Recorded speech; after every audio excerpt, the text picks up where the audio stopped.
Hello and welcome to another episode of the PintSizeAnalyze podcast. In today's episode, I'm going to be discussing the Seattle Mariners 2 over the Detroit Tigers today. They unfortunately lost the series, but were able to come away with a finale victory, salvage one game. They lost the first game 5-4 that was on Friday afternoon, or Friday night, and then they lost 6-0. But in today's game, then Bryce Miller made his first start since coming off the injured list. He pitched 5 innings, giving up 5 hits, no runs, 1 walk, and 3 strikeouts. He lowered his season ERA to 3.66. Matt Brash pitched a scoring. Justin Topa pitched a scoring. Andres Munoz pitched a scoreless inning, and Paul Sewell pitched a scoreless inning. That Sewell's scoreless inning came with 3 strikeouts. And then as for Mariners hitters, Cal Raleigh did hit a solo homer, but JP went 3 for 3 with 2 doubles, a single, and then a walk. So in every plate appearance today, he got on base. That was incredible to see. He has been just playing incredible out of the lead, just hitting incredible out of the leadoff spot for the Mariners. I believe he has like a 190 WRC plus this month out of the leadoff spot for Mariners. So that's very good. He also got an extra base hit in the first at bat of the game for the Mariners, which really set the tone well. Vince was shut out yesterday. Really didn't get anything going yesterday. A few runners in scoring position, just a few times where they had multiple runners on base. So maybe even only once. So for the Mariners to come clean today and have the batter have an extra base hit, which they had 0 of yesterday, was incredible. The offense is still kind of struggling though, so need to need to definitely it feels like the approach is getting better, but still Suarez, I believe Suarez, Teo, and Ty France are like something like 0 for 27 since coming back from the All-Star break. So really, really not ideal. Like a huge part of the lineup has just not been producing at all. But like as we can see, Ty France, as I mentioned, went 0 for 3, but so did Mike Ford, Colton Wong, Teoscar Hernandez, like I mentioned. Julio had a hit. Jared Kelnick went 1 for 4 today. In the first step out of the day, he had a RBI double that was just a few feet away from being a home run. It is also his birthday. Happy birthday to Jared Kelnick. I believe that it is his 24th birthday. So happy birthday to Jared Kelnick. I'm sure that double was awesome for him to get on the right track on his birthday. And I kind of, after seeing that, it was the first pitch swing. He set it the opposite field, which he's a great hitter to all fields. We know that. But I almost thought to myself, like, wow, he could have a really, really big game today. And he only ended up with that one hit, but it's fine. But after he hit that ball, I was like, oh, wow, I'm expecting a big day from Kelnick. And then as for Cal Raleigh, he had a 432-foot just moonshot, went off the bat at 108 miles an hour in the 5th inning, I believe. Box score right here. This is the Savant page for the game. It was in the 4th inning, I believe. One thing that was interesting was the Mariners and the Tigers had the exact same hard hit rate. I noticed that right before starting the episode, but the top exit velocities today were Mike Ford with the ground out, and then Cal Raleigh with that home run, then the Jared Kelnick line out, Matt Vierling ground out, Jake Rogers fly out, and then Spencer Torkelson. There were a few barrel balls today, 1, 2, and then there was also, I thought that Kelnick had a barreled ball. That first ball of the game, that double, the aforementioned double, was a barrel. I believe I checked them on earlier. Yes, it was. It was right here. And okay, yeah, and that was a home run in 7 of 30 parks. Um, Now, as for the so the offense took some positive steps. We know that. Um, but looking ahead tomorrow, the Mariners are going, and in the future, the Mariners are going to be playing the Minnesota Twins for 3 games, or 4 games, tomorrow the 17th, Tuesday the 18th, Wednesday the 19th, and then Thursday the 20th. And those pitchers are going to be Gilbert tomorrow, and then Wu on Monday or Tuesday, and then Castillo on Wednesday, and then it'll be Kirby on Thursday, and then tomorrow starting for the Minnesota Twins is going to be Sonny Gray, who was just in Seattle for the All-Star game, pitched a scoreless inning.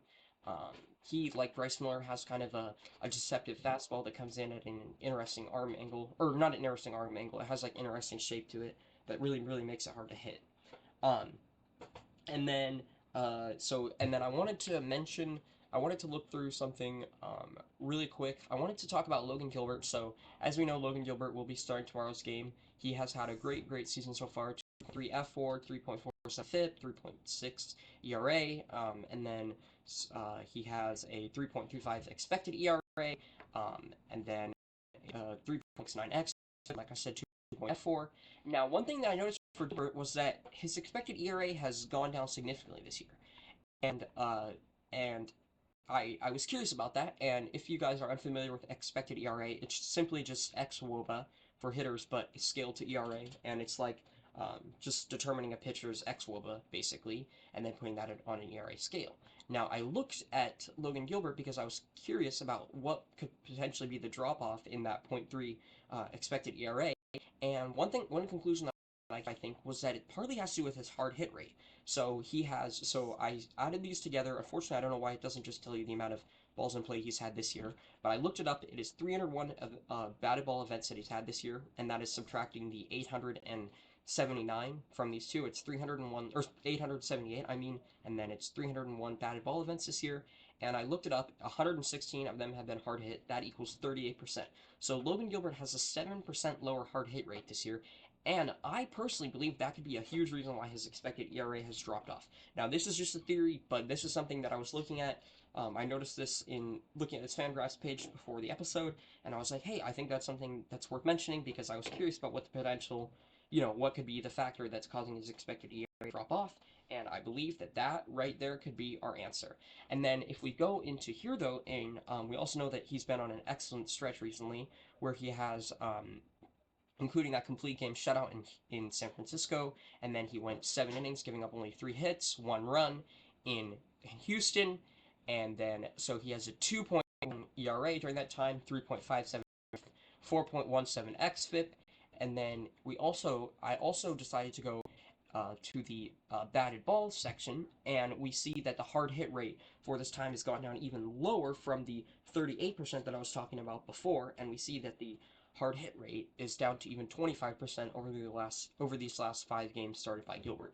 Now, one thing that is interesting though is that the SIERA is actually at 4.25, which is higher than his season. His season SIERA so far is just his season SIERA so far is just um, I can't find it. His season SIERA so far is just 3 point.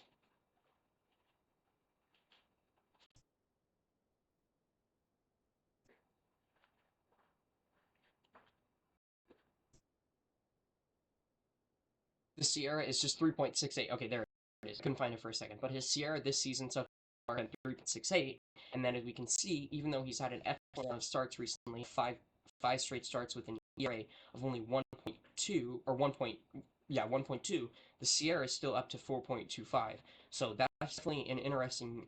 It's definitely interesting, and kind of goes to show that ERA can be flawed at times, SIERA can also be flawed at times, and obviously the results are there, and we also are. It also seems like there's advanced analytics to prove that even though SIERA is higher, that ERA that he has of just 1.2 over the last 5 starts is very valid when you see that he's lowered his hard hit percentage by 13%.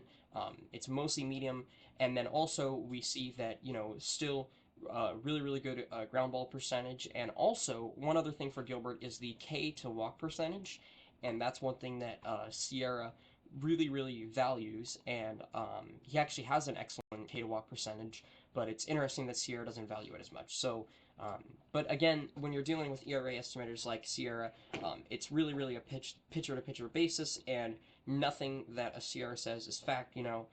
It's just attempting to show you what a pitcher's future results are going to be like. All right, so thank you guys all so much for watching this episode. This was just a recap of the Mariners' unfortunate 3-game series against the Tigers. But I look forward to recapping tomorrow's game and the next couple games. I also am going to be launching a Medium page. I am planning to start writing some articles about the Mariners because I also have a passion for writing and writing about baseball in particularly. And you guys can find more information about that. I'm obviously going to be posting that on my Twitter at PintSizeAnalyze. So I'll be posting and announcing that on there. And then also, when I actually launch the article in the next episode, most likely, I'll also put a link to that article in the description of the video, of course. So if you'd like to check it out then, you can. I'll talk more about it in that video. But I'll talk more about what the contents of the article are going to be in that video. But just so you know, that is coming now, and I am to open up a new path to just talk about baseball and with people, and yeah, it's something that I'm really looking forward to. Thank you guys all so much for tuning into this episode. Go Mariners.